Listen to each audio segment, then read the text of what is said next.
I love city life and I've wanted to live in a tiny house for over a decade now. So when my job moved to the Tacoma area and I came with it, I thought this is the time to do it. 14, 15 months in, whatever I am now, I'm still going like, is this real? Like, I really enjoy it so much. I'm in this tiny house Facebook group and somebody advertised that they had a driveway space available for a tiny house with full hookups. And I thought, I'm there. So this is my tiny house. It's 8.5 feet wide by 24 feet long and 13.5 feet high. I have the living room right here as you walk in the house. You go through the hallway, kitchen, laundry room into the bathroom on the far end. And then there's a sleeping loft up above and tons of storage under the stairs and a full-size closet. So this is my kitchen. As you can see, I have a decent amount of storage. I like the color of the cabinets, especially contrasting with the butcher block countertops. You always think about how much storage do I need? How much do I want to encroach into the living room? The demo layout, as I looked at this at Seattle Tiny Homes, they had an additional cabinet here. I decided that I would rather have that extra space in the living room to give it like a good size floor. So what I chose to do is take that one set of cabinets out and go with this pop-up counter which doubles as my work desk. So it's plenty of cabinet space, plenty of counter space. This tends to be my prep area for cooking, and then this is kind of overflow. And then if I were doing something more elaborate, like a big meal or meal prep or something like that, and I need the extra space, I can flip the counter up here. I also tend to use the stairs as a little bit of a spillover space for when I'm cooking. I just need something out of my way or I'm not going to use it right away. I have a 2-burner cooktop, which is totally sufficient, but if I do need a 3rd burner, I've got this Instant Pot, which has a saute feature, so that's kind of neat in a pinch. I've got a microwave convection oven, and over here at the end, I've got an apartment fridge. Functionally, I can do anything I want in the kitchen. I would say that if I were to add anything, it would be nice to have a conventional oven because like I can't cook a Papa Murphy's pizza in the convection oven, or if there's a way, I don't really know how to do it. I can do like frozen pizzas, but other than that, it does really well.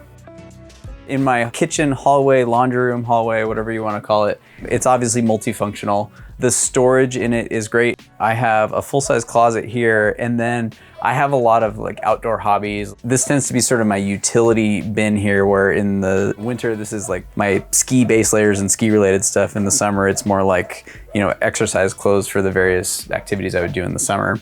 As I moved into a tiny house, I definitely had to purge, had to get rid of certain items. I had my sights set on this for so many years though, that it was always in the back of my mind. If I would buy something, I would think, will this go in the tiny house that I'll eventually have? So I mostly stuck to sort of a streamlined path to a tiny house. I've got a big white farmhouse sink. I like how deep it is. I like how wide it is. It's easy to do dishes in.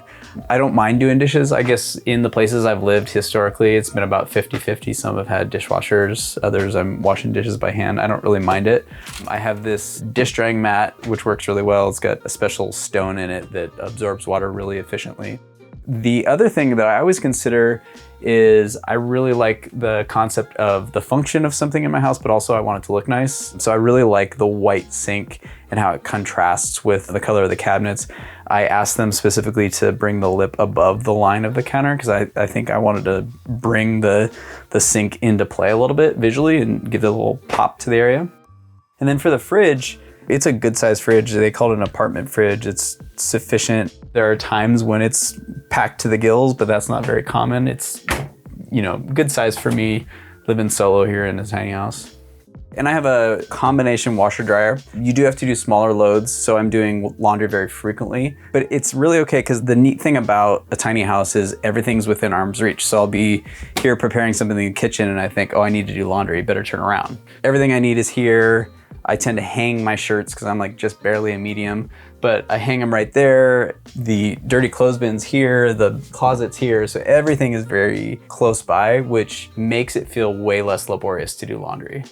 I think my favorite thing about cooking in my tiny house is that it's my space.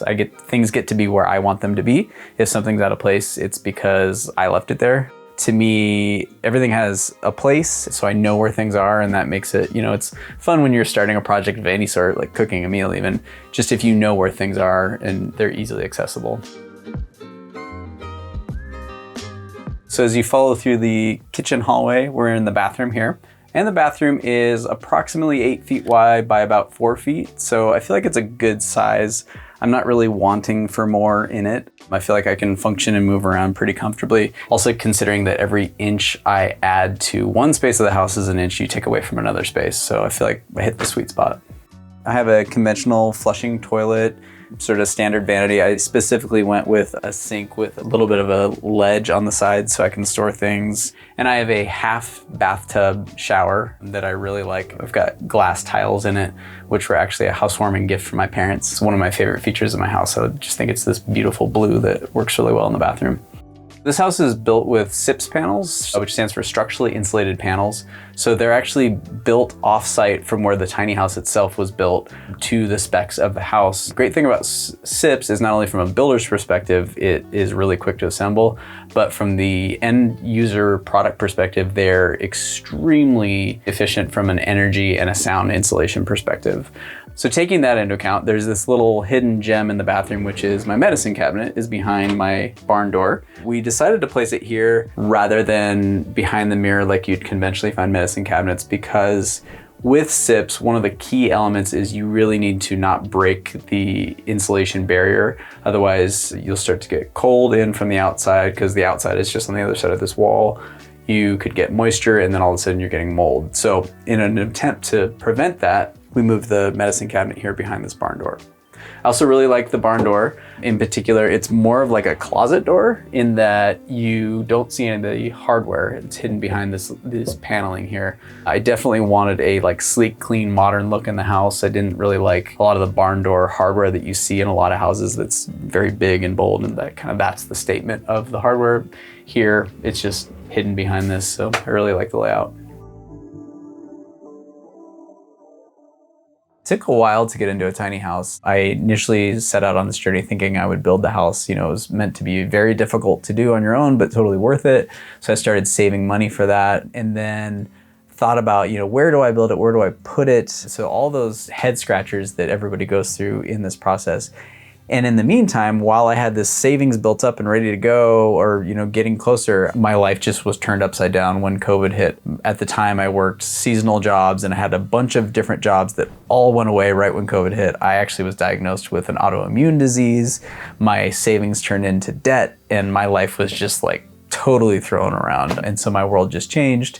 It wasn't until I took a new direction a few years later and took this job that things sort of kind of leveled out, and I was again in a position to move on this. And in that case, I thought, you know, let's get this done. Let's have somebody else do it. Let's have them do it right. So I decided to have the house built. I think the big question for a lot of people going tiny is, where do I put it? Which one do I get? Do I secure a place before I build the house, or vice versa?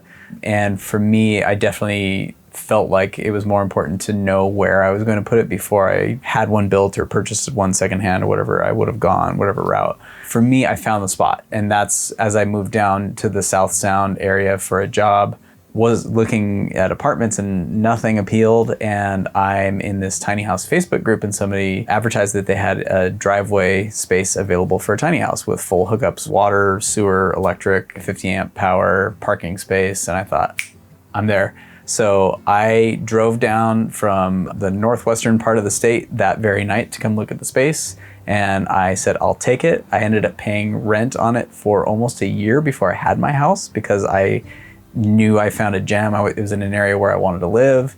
And from that point on, I decided on, you know, going with Seattle Tiny Homes to build my tiny house. The build took about 10 months or so, and totally worth it in the end to have it. It was, you know, obviously it would have been great to get in right away, but it was, you know, these things just take time and it's a big process, but I'm here now, loving it. In terms of cost, I have a mortgage on the tiny house. I put a large down payment down. It's a conventional 25-year fixed mortgage. And then I pay rent on the space of the driveway where I have the tiny house placed. The two of those combined come to $1,600 a month. That includes all my utilities. So my only extra expense is refilling my propane tanks about every 3 months. And it's about $30 or something like that.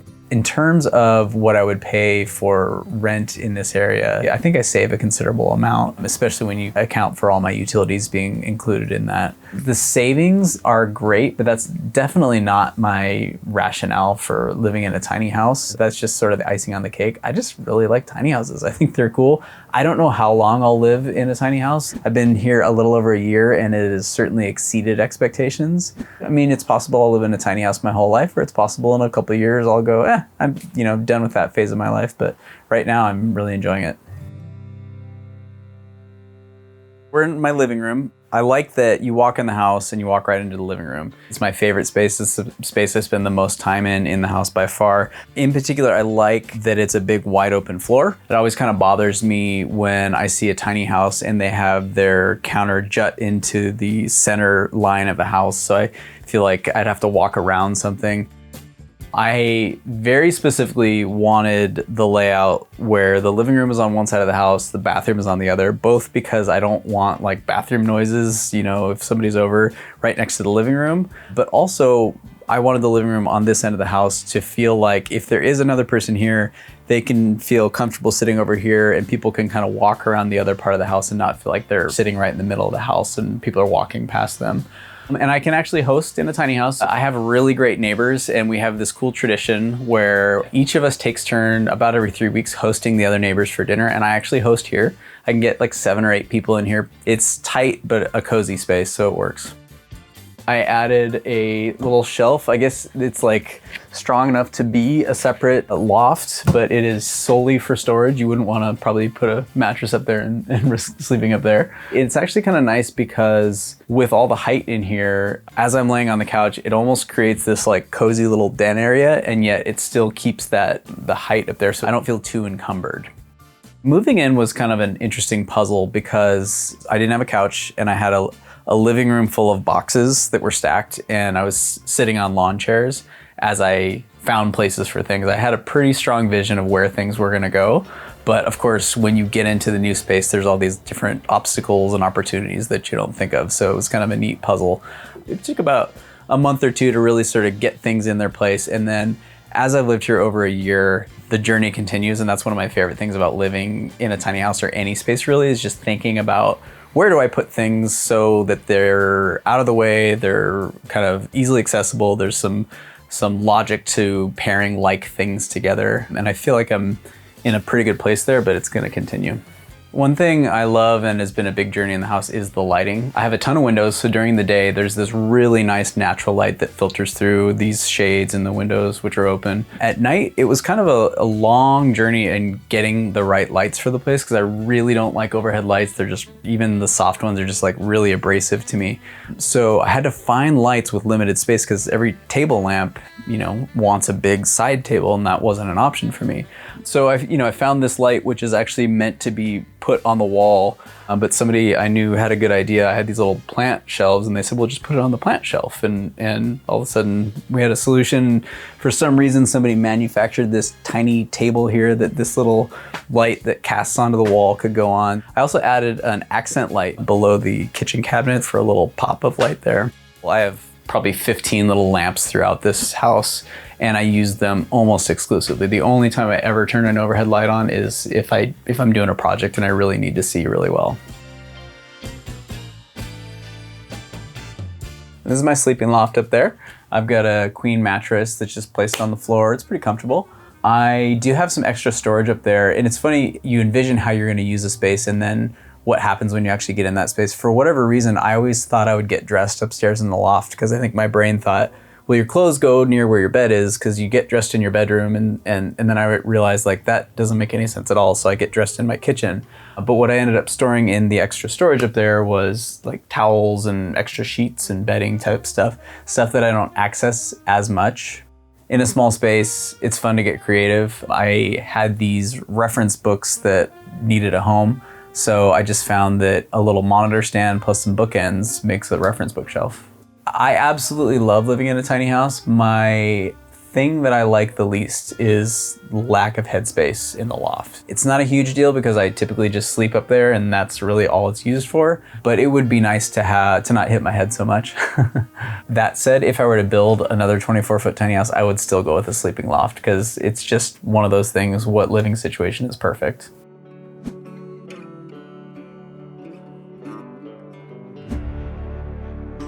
And this is the outside of my house. It's an 8.5 feet wide by 24-foot tiny house.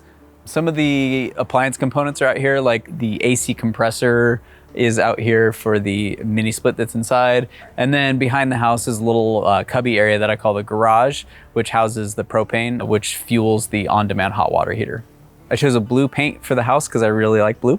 And I really like the white against the blue against the lap panel cedar siding. I think they contrast and just look really nice. And then I'm slowly adding plants and planter boxes and trees and that sort of stuff. That'll probably grow. I think I'm not really a tattoo guy, but people talk about like once you get one, you need like a full sleeve. So I feel like that's my future for vegetation on this place. Tiny living has definitely impacted my life in a good way. A, it's just my space. B, I feel like it is something that I've wanted for so long that I'm, 14, 15 months in, whatever I am now, I'm still going like, is this real? Like, I really enjoy it so much. I just visually, I love the space. Functionally, I love the space. One thing that did ring true that a lot of people had said before I had lived in a tiny house was you do get cabin fever, and so it does sort of force you out the door, and that's true. And I think that's a positive thing because I do tend to be a little bit of a hermit or an introvert from time to time. And I think there are times where if I'm laying on the couch too much and I just feel like I'm tired of staring at these walls, I got to get outside the house. So I've definitely experienced that. Yeah, people ask me a lot about what it's like to live in a tiny house and to like sum it up briefly. And I that's hard to do because it's so many things to me. It's like, I think they did such a beautiful job on my house. I like the things I've put in it. And so it feels like I live in this beautiful art project, but it also just functions really well. So it's this like sweet spot. I guess maybe that's it. Sweet spot is my favorite thing about a tiny house. All right, thanks for coming to take a look at my house. I hope that anyone who's out there interested in a tiny house, this may have helped you along with your journey.